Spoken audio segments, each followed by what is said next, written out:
Assalamualaikum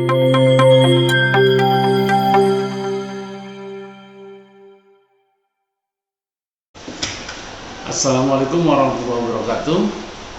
Salam solusi. Baik teman-teman, kesempatan ini saya Usiono akan mengantarkan beberapa kelompok diskusi kecil dalam rangka kegiatan diskusi ringan yang kita sebut dengan durasi. Mudah-mudahan teman-teman bisa memberikan dukungan untuk hal memberikan pertanyaan, komentar, like, and subscribe. Mudah-mudahan channel ini berkembang dengan baik. Selamat menyaksikan. Assalamualaikum warahmatullahi wabarakatuh. Waalaikumsalam warahmatullahi wabarakatuh. Salam Pramuka. Bismillahirrahmanirrahim. Alhamdulillahilladzi ja'ala samsa wal qamara nura wa qaddarahu manazila lita'lamu adada sinina wal hisab. Asyhadu an la ilaha illallah wa asyhadu anna Muhammadar Rasulullah alladzi la nabiyya ba'da amma ba'du. Puji syukur kehadirat Allah Subhanahu wa taala yang mana Allah masih memberikan kita nikmat yang begitu besar sehingga kita dapat melakukan segala aktivitas kita dengan keadaan yang sehat dan keadaan yang baik. Kemudian tak lupa kita berangkat dan salam marilah kita hanturkan kepada Nabi Muhammad SAW yang mana berkat beliau kita dapat merasakan indahnya Islam dan manisnya iman. Baik, sebelumnya perkenalkan saya Wanisa Damayanti sebagai moderator, kemudian rekan saya Siti Aminah. Kemudian Saya Nurlaini Fitri. Baik, adapun di sini kita membahas diskusi mengenai sejarah gerakan pramuka. Mengenal bagaimana pramuka, gerakan pramuka sendiri dalam dunia internasional disebut dengan Scouting, yang mana merupakan organisasi kaum muda yang juga telah berkembang tidak hanya di Indonesia tapi juga di seluruh di dunia. Baik, dalam pramuka ada yang disebut dengan pendidikan kepanduan. Pada teman-teman ada yang ingin ditanyakan? Kan itu kan ada di dalam kepanduan. Ya. Lalu apa sih itu kepanduan itu? Pendidikan kepanduan itu merupakan proses pendidikan yang praktis yang dilakukan di luar sekolah, di luar rumah, yang dilakukan dengan keadaan yang menarik, menyenangkan. Itulah yang dinamakan dengan pramuka atau kepramukaan. Jadi gitu. Iya. Terus ada juga kita mengenal bahwasanya ada sejarah di pramuka di dunia, ada sejarah pramuka di Indonesia. Jadi mengenai hal itu, untuk Siti Aminah sendiri bisa menjelaskan mengenai sejarah pendidikan kepramukaan di dunia? Bisa. Di sini menurut pendapat saya, sejarah gerakan pramuka di dunia itu pertama kali saat Baden Powell itu menuliskan pengalamannya di dalam buku Scouting for Boys ya, pada tahun 1908. Nah, buku tersebut dibuat untuk panduan acara perkemahan yang dirintisnya pada saat tahun itu. Nah, buku ini laris, bahkan bermunculanlah organisasi-organisasi pramuka. Nah, lalu dari Baden Powell dulu pramuka ini hanya diperuntukkan untuk melatih saja, tetapi karena pengaruh perkembangan zaman gitu, karena semakin banyak yang sudah mendirikan organisasi-organisasi, maka perempuan juga bisa ikut dalam organisasi gerakan pramuka ini. Jadi berdasarkan hal tersebut, pramuka sendiri berarti kemajuannya sudah sangat pesat ya. Jadi mengenai hal itu, bagaimana perkembangan pendidikan pramuka di Indonesia?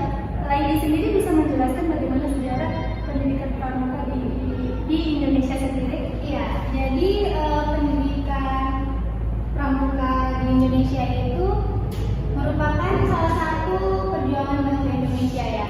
Dikarenakan termasuk sejarah Indonesia, pada pendidikan pramuka ini juga kita dapat mengambil nilai-nilai kehidupan seperti pelajaran beragama. Di dalam pramuka juga diajarkan mencintai lingkungan dan menghormati sesama. Jadi sejak awal kemerdekaan, Kepanduan Indonesia pertama kali dibentuk pada tanggal 28 Desember tahun 1945. Dengan melalui proses yang panjang, pada akhirnya saat tanggal 20 Mei tahun 1961 Muncullah keputusan Presiden nomor 238 tahun 1961 tentang gerakan pramuka atau kerajaan makanan. Nah, pramuka itu sendiri kan pertama kali dicetuskan oleh Baden-Powell. Jadi Baden-Powell ini memiliki nama lengkap Robert Stephenson Smith Baden-Powell. Jadi izin nanya nih Kak Laili, lalu siapa sih Baden-Powell itu? Kan Kak Laili tadi ada menyebutkan dulu, siapa dia? Jadi Baden-Powell ini yang biasa kita kenal sebagai Bapak Kepanduan Dunia ya. Beliau lahir di London pada tanggal 22 Februari tahun 1857, di mana Baden-Powell sendiri pernah berkata bahwa rahasia keberhasilannya adalah ibunya sendiri. Begitu. Berarti dari pemaparan Kak Laili tadi, Baden-Powell sendiri memiliki prinsip bahwasanya rahasia keberhasilan beliau itu adalah ibunya sendiri. Pas Nah, tadi kita udah bahas panjang ya mengenai tentang pendidikan pramuka, sejarah pramuka di dunia, sejarah pramuka di Indonesia, bagaimana pendidikan kepanduan, siapa pendidikan kepanduan itu sendiri, kayak gitu kan. Jadi dari orang-orang berdua ini, apakah pernah berpengalaman dalam kegiatan pramuka? Kalau memang pernah, boleh dong di-share ceritanya gimana? Kalau itu juga, Contohnya juga. kalau itu lah. Siapa yang berkenan aja dulu? Kalau dulu ya Kak Laili. Jadi yang paling berpengalaman itu ketika saya waktu MI atau SD itu waktu ketika mengikuti kegiatan hiking itu atau berkelana di hutan gitu. Maksudnya di situ kami diajak untuk ini loh tumbuhan, ini pohon ini gitu. Di situ saya merintis lagi bahwasanya kita ketika hiking itu melihat pemandangan alam secara langsung dan kita bisa belajar untuk mencintai alam gitu, melestarikan alam dan menjaga alam. Wah, keren banget, pengalaman sangat luar biasa. Kalau Kak Laili sendiri gimana pengalamannya? Kalau Kak Laili sendiri ya, dulu waktu SMP pernah jadi bagian dari pramuka. Sering juga dulu kemah-kemah di alam gitu. Tapi yang paling berkesan sih waktu jurit malamnya ya, waktu istilahnya ambil tingkatan dulu ya kan. Itu kita malam-malam gelap ya kan, kita jalan nyari sesuatu yang udah diarahin sama pembina kita. Jadi itu aja sih sebenarnya. Jadi Kak Laili mau nanya nih, kan Kak Laili ada tuh jurit malam tuh, apa sih yang Kak Laili ambil gitu, maksudnya manfaatnya dari jurit malam itu? Manfaatnya dulu saya kan penakut ya. Jadi setelah adanya jurit malam ini, sedikit demi sedikit keberanian itu mulai ada. Jadi di dalam pramuka itu kan memang kita diajari untuk mandiri dan juga berani. Seperti itu. Jadi sekarang lebih berani Kak Laili. Ada pengalaman buruk selama melakukan kegiatan itu? Sejauh ini nggak ada sih. Pas kemana? Lalu moderator sendiri bagaimana ya Kak? Kalau saya masalah gerakan pramuka sendiri itu kalau pengalaman bisa dibilang pengalaman yang sangat buruk ya. Itu teman-teman yang di luar sana jangan dicontoh ya. Karena saya dulu merasa aku itu orang introvert banget gitu, jadi nggak berani keluar dari zona nyaman gitu. Kalau sekarang udah mulai berani kayak kalau saya berada di zona nyaman terus saya nggak tumbuh gitu. Karena dulu saya waktu dari SD, SMP, SMA setiap sekolah itu mengharuskan setiap siswanya mengikuti gerakan pramuka, itu diwajibkan ya. Tapi karena saya nggak suka dengan kegiatan ini, saya ngerasa saya nggak cocok di situ gitu, karena itu bukan diri saya gitu. Jadi waktu ngelakuin itu saya sering bolos sih sebenarnya. Jadi kayak pengalamannya sangat buruk ya. Jadi kalau untuk teman-teman adik-adik di luar sana jangan mencontoh ya kan. Assalamualaikum warahmatullahi wabarakatuh. Salam pramuka. Di sini kami akan menyanyikan yel-yel kami. 1, 2, 3. Api kita sudah menyala. Api kita sudah menyala. Api, api, api, api, api, api.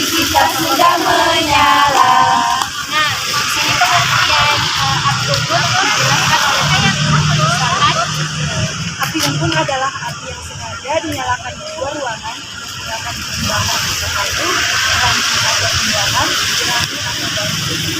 Api unggun merupakan salah satu bentuk kegiatan di alam terbuka, khususnya pada malam hari.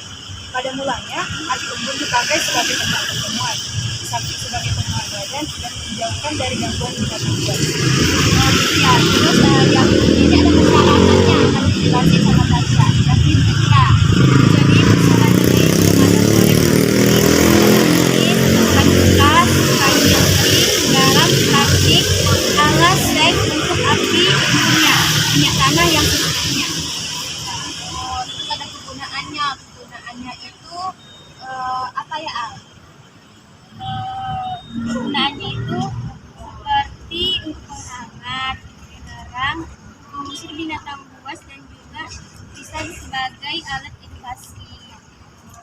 Terus di api unggun itu ada bentuk dan modelnya. Apa aja ya, Ci? Bentuk dan model api unggun yang pertama itu ada bentuk piramida, bentuk persegi empat, bentuk pagoda robot, dan bentuk kursi.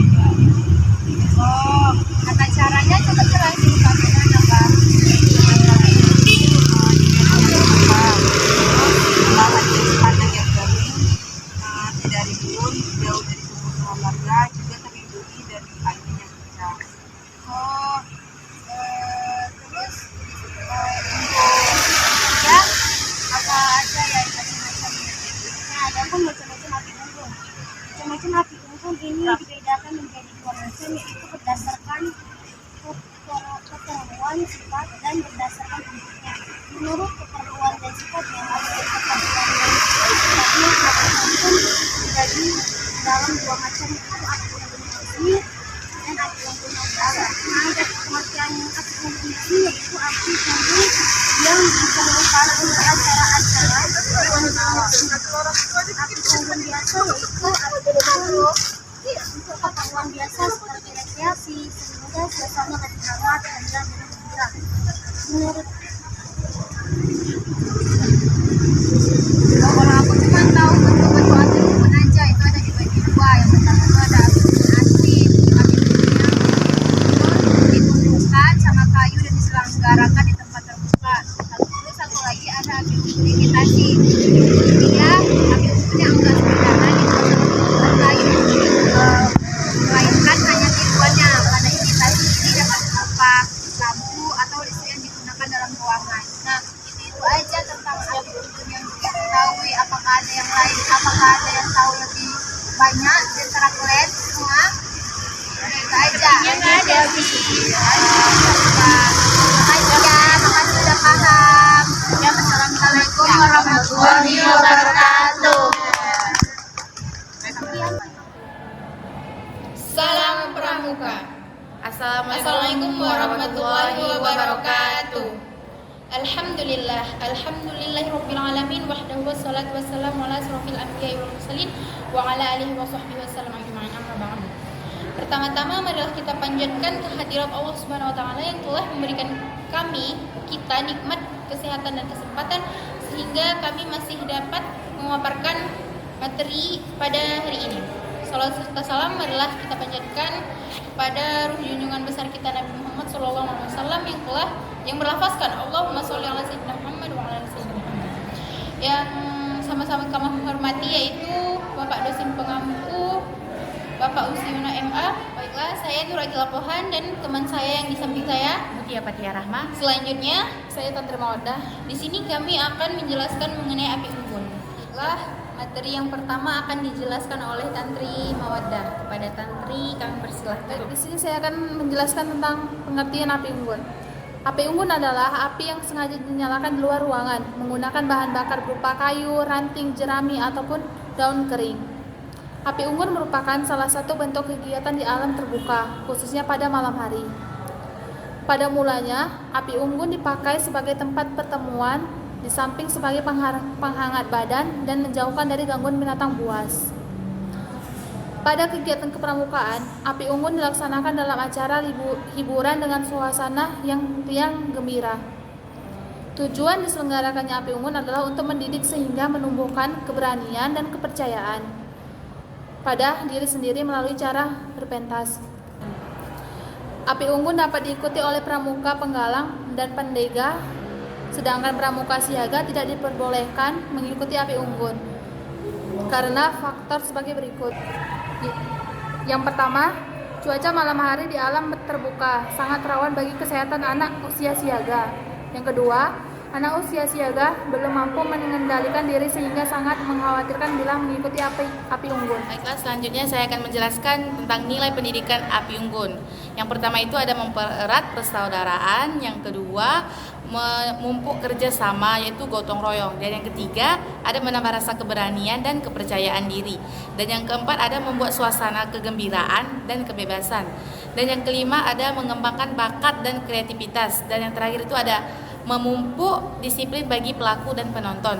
Selanjutnya ada tata cara pelaksanaan api unggun. Yang pertama itu tempat diselenggarakan api unggun ialah di medan terbuka berupa lapangan yang cukup luas, tanahnya kering dan permukaan rata. Dan yang kedua ada bila unggun dilaksanakan di lapangan yang berumput yang tumbuh dengan baik, maka pada tempat yang direncanakan sebagai tempat api unggun, rumputnya dipindahkan lebih dahulu untuk kemudian ditanam kembali sesuai api unggun. Dan yang ketiga adalah setelah api unggun tidak boleh terlihat bekasnya, adanya sisa kayu dan api harus. Api unggun adalah untuk mendidik sehingga menumbuhkan keberanian dan kepercayaan pada diri sendiri melalui cara berpentas. Api unggun dapat diikuti oleh pramuka penggalang dan pendega, sedangkan pramuka siaga tidak diperbolehkan mengikuti api unggun karena faktor sebagai berikut. Yang pertama, cuaca malam hari di alam terbuka sangat rawan bagi kesehatan anak usia siaga. Yang kedua, anak usia siaga belum mampu mengendalikan diri sehingga sangat mengkhawatirkan bila mengikuti api unggun. Baiklah, selanjutnya saya akan menjelaskan tentang nilai pendidikan api unggun. Yang pertama itu ada mempererat persaudaraan, yang kedua memupuk kerjasama yaitu gotong royong, dan yang ketiga ada menambah rasa keberanian dan kepercayaan diri, dan yang keempat ada membuat suasana kegembiraan dan kebebasan, dan yang kelima ada mengembangkan bakat dan kreativitas, dan yang terakhir itu ada memupuk disiplin bagi pelaku dan penonton. Selanjutnya ada tata cara pelaksanaan api unggun. Yang pertama itu tempat diselenggarakan api unggun ialah di medan terbuka berupa lapangan yang cukup luas, tanahnya kering dan permukaan rata. Dan yang kedua ada bila unggun dilaksanakan di lapangan yang berumput yang tumbuh dengan baik, maka pada tempat yang direncanakan sebagai tempat api unggun, rumputnya dipindahkan lebih dahulu untuk kemudian ditanam kembali sesuai api unggun. Dan yang ketiga adalah setelah api unggun tidak boleh terlihat bekasnya, adanya sisa kayu dan api harus dipindahkan, tempat harus berisi kembali, dan yang terakhir adalah tidak merusak lingkungan. Baiklah, saya serahkan. Baiklah, selanjutnya ada macam-macam bentuk api unggun. Yang pertama ada bentuk piramida segitiga, yang kedua ada bentuk piramida segi empat, dan yang ketiga ada bentuk pagoda tegak, yang keempat ada bentuk pagoda roboh, yang kelima ada bentuk kursi. Selanjutnya acara api unggun. Selanjutnya ada acara api unggun. Pada acara api unggun, peserta didik menciptakan suasana kegembiraan dengan jalan menampilkan kreasi seninya berupa musik, gerak, dan lagu, lawakan, sandiwara, fragmen, dan lain-lain. Pembina pramuka yang mengikuti acara api unggun hendaklah ikut menciptakan suasana kegembiraan selama acara api unggun berlangsung. Untuk kelancaran pelaksanaan api unggun, perlu dibentuk tim pelaksanaan yang bertugas mempersiapkan, mengatur jalannya acara api unggun, dan mengadakan pembenahan kembali tempat api unggun setelah acara selesai. Api unggun sebagai kegiatan di alam terbuka yang dapat mengembangkan aspek-aspek kejiwaan pada peserta didik sehingga tepat kiranya bila api unggun dinyatakan sebagai alat pendidikan, penyelenggaraan api unggun dapat diprogramkan secara terbuka di gugus depan maupun di kuartir ranting. Sekian penjelasan dari kami akhiri. Wassalamualaikum warahmatullahi wabarakatuh. Salam pramuka. Assalamualaikum warahmatullahi wabarakatuh. Alhamdulillahirrabbilalamin. Wahdahu wassalatu ala asrafil anbiya wal mursalin wa ala alihi wa sahbihi wasallam ajma'in, amma ba'du.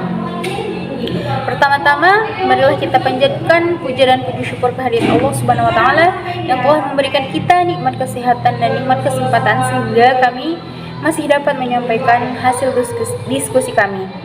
Salawat serta salam marilah kita panjatkan kepada ruh junjungan besar kita Nabi Muhammad SAW yang berlafazkan Allahumma sholli ala sayyidina Muhammad wa ala ali sayyidina Muhammad. Yang kami hormati Bapak DR Usiono selaku dosen pengampu, saya Nur Akila Pohan sebagai moderator dan teman saya Mutia Fatia Rahma. Di sini kami akan berdiskusi tentang lambang gerakan pramuka. Baiklah, materi yang pertama akan dijelaskan oleh teman saya Mutia. Kepada Mutia saya persilahkan. Lambang gerakan pramuka. Lambang pramuka Indonesia adalah tunas kelapa. Nah, di mana lambang tersebut yang digunakan sejak 16 Agustus tahun 1961.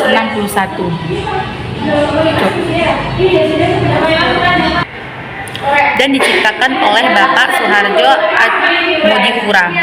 Beliau adalah seorang pembina pramuka yang bekerja aktif di Departemen Pertanian. Lambang ini diterapkan dengan surat keputusan Kuartir Nasional Gerakan Pramuka nomor 06/KN/72 tahun 1972. Nah, selanjutnya, lambang gerakan pramuka adalah tanda pengenal tetap mengkiaskan sifat, keadaan, nilai, dan norma yang dimiliki oleh setiap anggota gerakan pramuka, dan sekaligus merupakan cita-cita dari setiap anggota gerakan pramuka tersebut. Baiklah, selanjutnya saya serahkan kepada Nur Akila Pohan. Baiklah, terima kasih kepada Mutia Fatia yang telah menjelaskan. Materi selanjutnya akan dijelaskan oleh saya sendiri.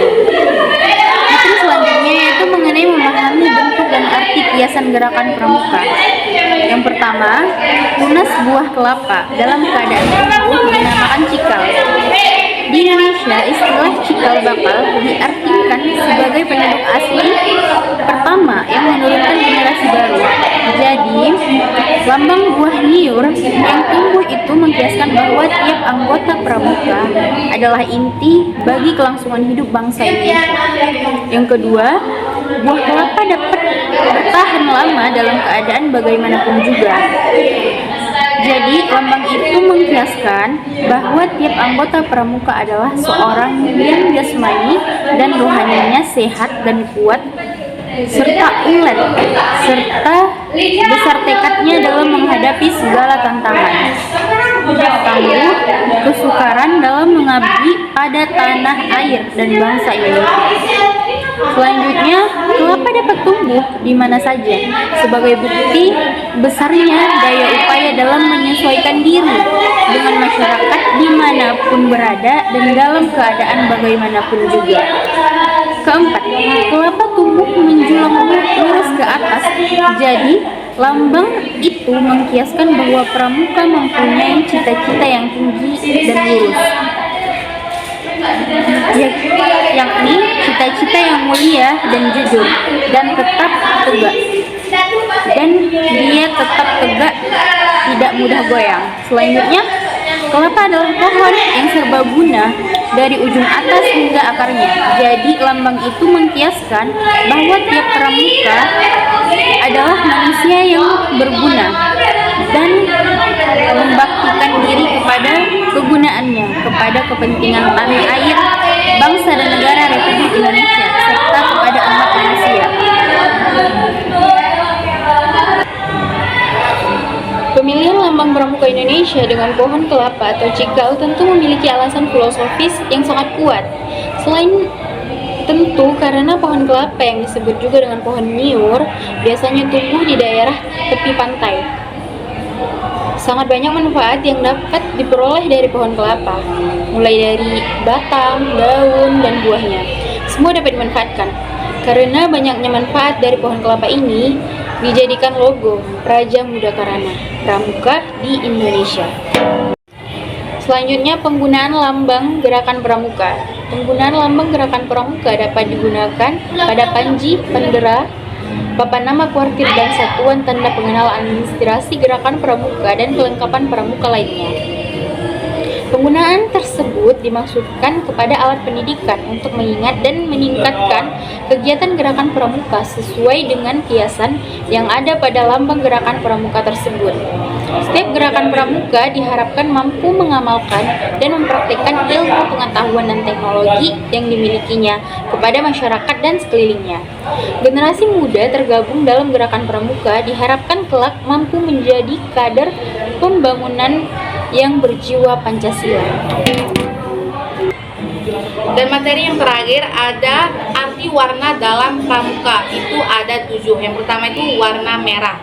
Nah, di mana warna merah ini tandanya itu adalah keberanian, dinamika, wanita, surya maupun matahari. Dan yang kedua itu adalah warna putih. Nah, di mana warna putih ini tandanya itu kebersihan, kewajiban, kesucian, prasahaja, periya, cendera atau bulan. Dan yang ketiga adalah warna kuning. Nah, di mana warna kuning ini tuh tandanya kejayaan, kebesaran dan keemasan. Dan yang keempat adalah warna hijau. Nah, di mana warna hijau ini tandanya itu keagungan, kesejahteraan, kebijaksanaan dan kecerdasan. Dan yang kelima itu adalah warna biru.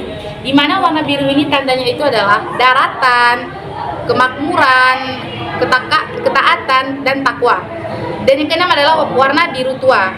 Dan di mana warna biru tua ini tandanya itu adalah laut, kesetiaan, ketekunan dan ketabahan. Dan yang terakhir adalah warna hitam. Di mana warna hitam ini tandanya itu adalah kedalaman dan kesungguh-sungguhan. Baiklah, berhubung materi kami telah selesai, kami akhiri. Wassalamualaikum warahmatullahi wabarakatuh. Salam Pramuka. Assalamualaikum warahmatullahi wabarakatuh. Perkenalkan, saya Sayyidatul Fadila Nasution sebagai moderator, dan rekan saya Aliarina Armalia Pane sebagai pemateri, dan saya Kita Syahna Semarang Putri sebagai pemateri. Nah, kami dari kelompok 3 di sini kami akan berdiskusi santai yang membahas topik tentang struktur organisasi gerakan pramuka. Nah, untuk penjelasan pertama akan dijelaskan oleh teman saya Kita Syahna kepada kita. Saya persilakan. Di sini saya akan menjelaskan tentang tingkatan-tingkatan yang ada pada organisasi gerakan pramuka. Yang pertama ada tingkat nasional, yang kedua ada tingkat daerah, yang ketiga ada tingkat cabang, yang keempat ada tingkat ranting, dan yang terakhir ada tingkat gugus depan. Baik, terima kasih kepada kita yang sudah menjelaskan. Nah, pertanyaannya, apa sih yang dimaksud dengan tingkat nasional? Apakah dia ada tujuan atau ada strukturnya gitu? Untuk Alia bisa tolong dijelaskan? Oke, terima kasih. Saya akan menjelaskan tentang kuartil nasional. Ya, kuartil nasional ini biasa disebut dengan Kuarnas. Struktur organisasi gerakan pramuka merupakan suatu kerangka yang berupa bagan atau skema yang menggambarkan tingkatan-tingkatan organisasi gerakan pramuka dimulai dari bawah sampai dengan yang paling atas beserta dengan mekanisme kerjanya.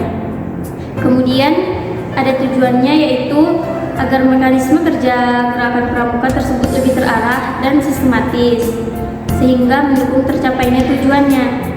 Kemudian ada manfaatnya, yaitu bisa dijadikan sebagai pedoman di dalam menjalankan roda organisasi. Yang kedua, ada pengurus Kuarnas. Untuk pengurus Kuarnas ini, ketua Kuarnas ditetapkan oleh Musyawarah Nasional atau Munas untuk masa bakti berikutnya dan dilantik oleh ketua Presidium Pemimpin Munas. Kemudian untuk tugas dan tanggung jawab pengurus Kuarnas ada beberapa, misalnya seperti memimpin gerakan pramuka selama masa bakti kuartir nasional, juga menetapkan kebijakan pelaksanaan anggaran dasar, anggaran rumah tangga, dan melaksanakan keputusan musyawarah nasional. Selanjutnya ada berupa kegiatan rutin dari Kuarnas. Ada 4 kegiatan. Yang pertama, lomba tingkat 5 setiap 5 tahun sekali. Yang kedua, jambore nasional setiap 5 tahun sekali untuk pramuka penggalang. Nah, itu dia tadi bagian-bagian dari tingkatan nasional. Oh, jadi itu dia bagiannya itu ada 4 ya kan? Iya. Nah, untuk tingkatan daerah gimana Kak kita? Nah, dari tingkat daerah itu ada kuartir daerah, di mana kuartir daerah ini merupakan satuan organisasi yang mengelola gerakan pramuka itu di tingkat provinsi. Nah, berdasarkan tingkatan atau wilayahnya, kuartir daerah ini berkedudukan di masing-masing ibu kota provinsi. Adapun pengurus dari kuartir daerah ini ditetapkan oleh musyawarah daerah atau musda untuk masa bakti berikutnya dan dilantik oleh ketua presidium pimpinan dari musyawarah daerah tersebut. Nah, salah satu tugas dan tanggung jawab dari pengurus kuartir daerah ini, salah satunya itu membina dan membantu kuartir cabang di wilayahnya, termasuk pembinaan gugus depan dan saka. Terus yang terakhir, ada pun kegiatan rutin dari kuartir daerah ini. Yang pertama itu ada jambore daerah, yang kedua ada lomba tingkat 4, dan yang terakhir ada musyawarah daerah. Nah, jadi gitu bagian dari tingkat daerah itu kuartir daerah. Ada 3 ya, berarti tingkatannya itu ya. Baik, terima kasih untuk penjelasan dari kita. Untuk selanjutnya, untuk Saidatul, kalau tingkatan cabang itu seperti apa ya? Nah, jadi sebenarnya tingkat cabang ini atau kuartir cabang ini adalah satuan organisasi yang mengelola gerakan pramuka di tingkat kota atau kabupaten. Nah, itu dia ada 1 pengurus kuartir atau cabang kuarcap. Nah, 1 itu ketua kuarcap yang ditetapkan oleh musyawarah cabang atau mucap untuk masa bakti berikutnya dan dilantik oleh ketua presidium pimpinan mucap. Nah, yang kedua, pengurus kuarcap dibentuk oleh mucap melalui tim formatur yang dituangkan dengan keputusan tim formatur mucap. Nah, selanjutnya itu ada tugas dan tanggung jawab pengurus kuarcap, yang dimana yang pertama memimpin gerakan pramuka di cabangnya selama masa bakti kuartir cabang. Yang kedua, melaksanakan anggaran dasar dan anggaran rumah tangga gerakan pramuka, melaksanakan keputusan musyawarah nasional, musyawarah daerah, kuartir daerah, dan keputusan musyawarah cabang dan keputusan kuartir cabang. Nah, yang ketiga itu ada kegiatan rutin kuarcap, yang dimana kegiatannya itu ada 3. Yang pertama jambore cabang, kedua lomba tingkat 3, yang ketiga musyawarah cabang. Baik, selanjutnya bisa dijelaskan oleh Ali itu bagaimana sih tingkatan ranting? Oke, untuk tingkatan ranting itu seperti yang sebelumnya, pengurus kuartir ranting yang ditetapkan oleh musyawarah ranting untuk masa bakti berikutnya dan dilantik oleh ketua presidium pimpinan musran. Adapun beberapa tugas dan tanggung jawab pengurus dari kuartir ranting yaitu melaksanakan ketetapan kuartir cabang dalam pelaksanaan anggaran dasar, anggaran rumah tangga, keputusan musyawarah nasional, keputusan kuartir nasional, keputusan musyawarah daerah, dan keputusan musyawarah ranting. Selanjutnya ada 3 kegiatan rutin kuartir ranting. Yang pertama jambore ranting, yang kedua lomba tingkat 2, dan yang ketiga musyawarah ranting. Nah, itu dia untuk kuartir ranting. Nah, untuk masalah gugus depan atau gudeg itu gimana sih maksudnya, kita bisa tolong dijelaskan?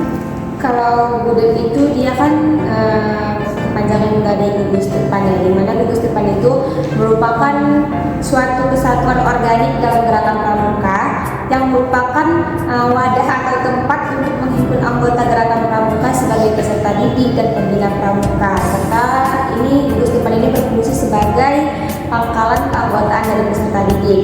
Adapun ketentuan umum dari gugus depan ini, anggota gerakan pramuka yang berkedudukan sebagai peserta didik, pembina pramuka, dan anggota majelis pembimbing gugus depan dihimpun dalam gugus depan. Nah, gugus depan ini dapat dibentuk di sampingnya di perwakilan RI di luar negeri. Sebagaimana yang dimaksudkan dalam sistem satuan terpisah, anggota putra dan putri dihimpun dalam budet yang terpisah, masing-masing budet berdiri sendiri. Jadi gugus depan dari anggota putra dan putri itu beda. Terus gugus depan ini terdiri menjadi 3, gugus depan lengkap, tidak lengkap, dan luar biasa.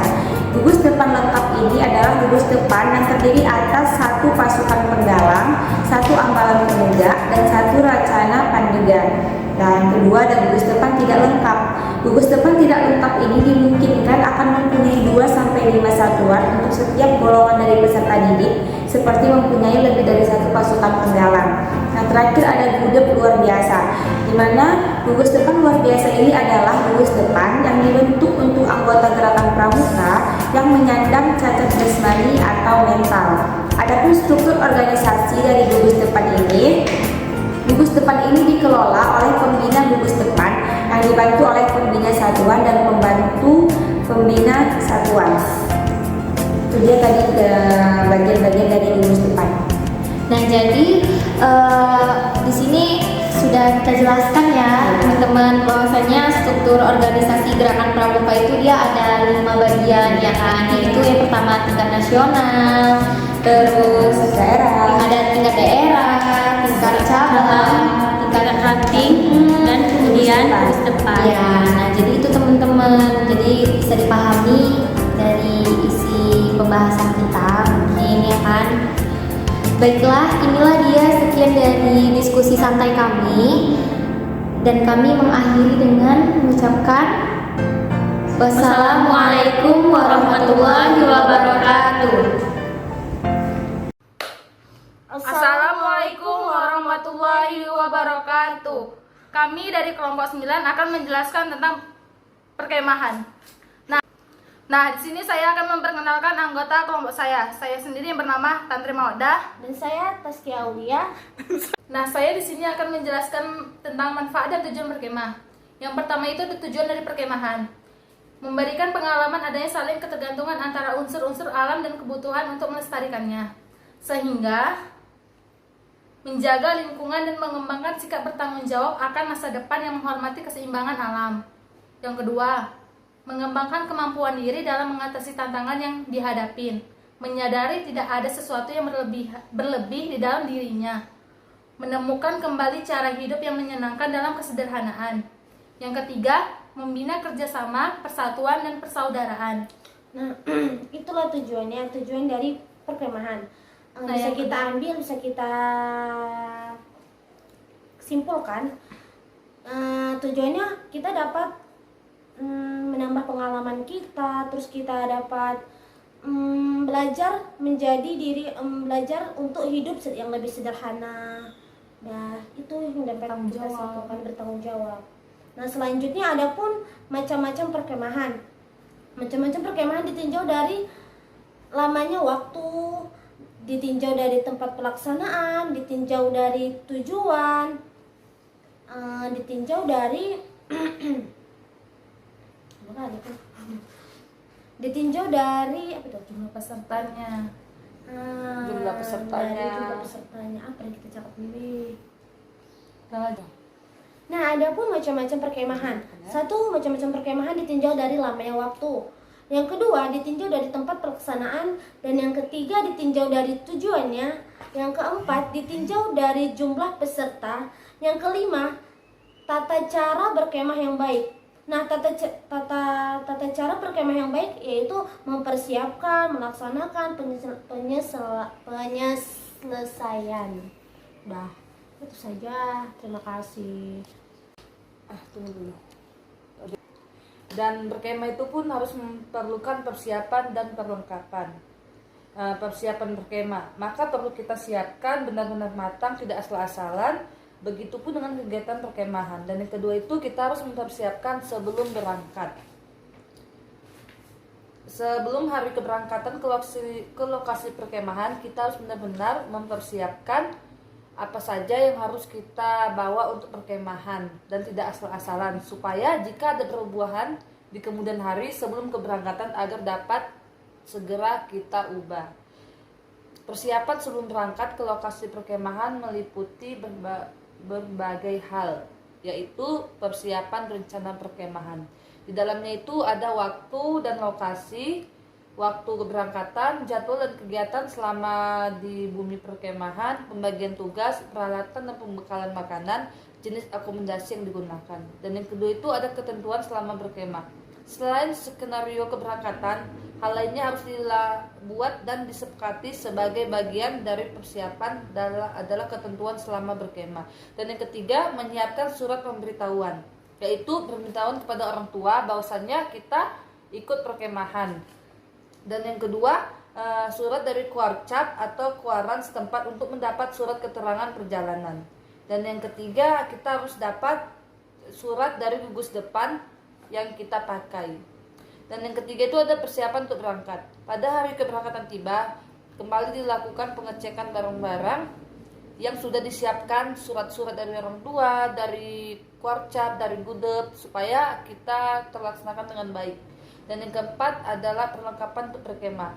Selain persiapan, hal lainnya yang harus diperhatikan adalah persiapan perlengkapan perkemahan seperti tenda, alat makan, P3K, ransel, dan alat-alat mandi.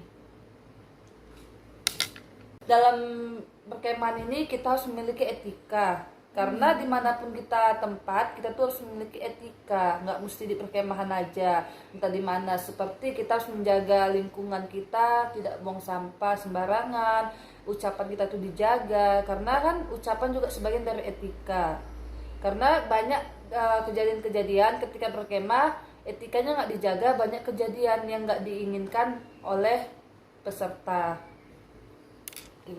Dan kita pun ketika pulang dari perkemahan kita harus memiliki etika juga, seperti kita memperbaiki apa yang udah kita lakukan, seperti misalnya kita memakai pepohonan atau kayu-kayu, kita balikan ke tempat semula, sampah-sampahnya kita kutipi, daun-daunannya kita kutipi, apa yang berserakan kita bersihkan. Karena kita sebelum pulang harus rapi, karena kita datang rapi dan pulang rapi, itu termasuk dari etika, karena kita harus menjaga alam sesama manusia. Dah, itu aja ya.